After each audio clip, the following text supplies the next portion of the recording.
Assistant Professor of Politics at Occidental College, Isaac Hale, joins us now to take a deeper dive on our elections.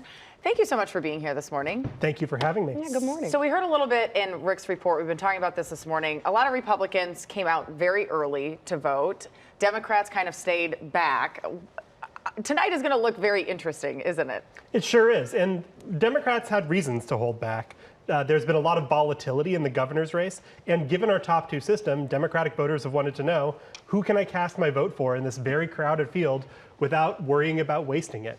However, this later voting by Democrats means that the results we get on election night tomorrow may not look exactly like what the results are when all the ballots are counted. Yeah, you were telling us in the past it's been kind of misleading on election day. Absolutely. So if we think about the LA mayor's race, 4 years ago, Rick Caruso was leading Karen Bass by about 5 points on election night. Of course, ultimately, Bass won that election by nearly 10 points. So what we see tomorrow night on the election day itself may not ultimately be like what the results look like. Especially if history is any indication. Right. Okay, I heard you want to nerd out a little bit on our two primary systems, so take the floor. We love that. Yo, explain it. Yeah, so one of the challenges for voters this time around is we've got this top two system. So you got Democrats, Republicans, Independents all running together in the same field. And so for governor, this creates this really interesting conundrum for Democratic voters. They were worried really early in the primary about what if both Hilton and Bianco advance and Democrats get locked out. This was a big concern for voters, and so voters like, who's the Democrat in first so I can vote for them and make sure this lockout doesn't happen?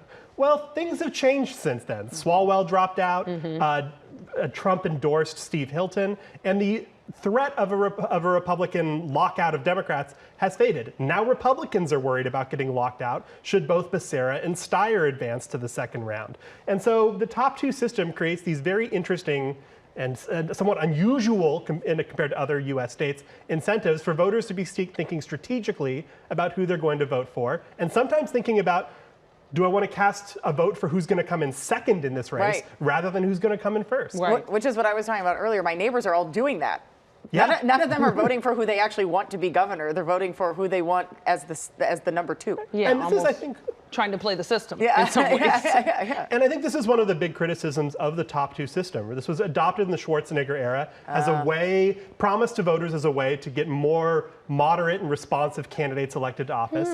We don't see a lot of evidence that the top two system has really moderated California politics, but it does make things more difficult for voters as they're trying to not just vote sincerely for whom they like the best, but game out the system. Interesting. Okay, so you're talking about the differences here in California when it comes to voting. Why does it take longer to count all the votes here? Well, unlike in many states, as long as your ballot is postmarked by election day, it will get counted. And that means that votes that are in the mail today and picked up by the post office, well, they're going to be getting to these county registrars days from now after the election. And then beyond that, these county registrars have many, up to a couple weeks, maybe to count all these ballots. So it can take a while.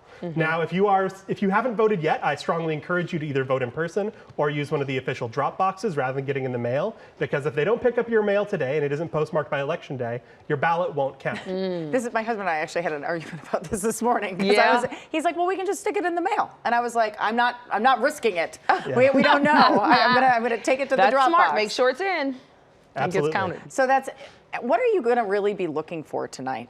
So I think if we're looking for races that will be called tonight, it's only really going to happen if there's candidates with a decisive lead. So we're going to learn about like judges and school board members. But you don't see that for the big races, governor or mayor. No, we may know who's in first in the mayor's race, in the governor's race, or in the mayor's race. Sure. But who exactly is making it to the second round in November? I doubt we will know that tonight. Okay. All right. Well, we'll be watching with you. Absolutely. It sounds like for a few days, maybe even weeks. Thank you so much, Isaac. It is